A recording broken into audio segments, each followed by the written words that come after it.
Ano, hindi ko sagutin? Eh, bakit ikaw ang sasagot? 'Di ba spokesperson ka lang? My goodness. Spokesperson ka lang. They don't care about your opinion. You're just a mouthpiece.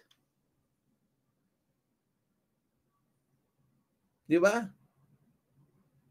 Sino ka ba para kailangan nilang malaman kung ano yung nasa utak mo o kung ano ang isasagot mo?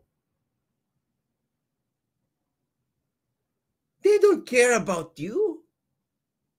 Spokesperson ka ng Malacanang, so kung ano ang punto ng Malacanang, yun ang gusto nilang malaman. My goodness. Anong gusto nila ngayon? Hindi ko sagutin? Anong gusto ni Congressman Marcoleta?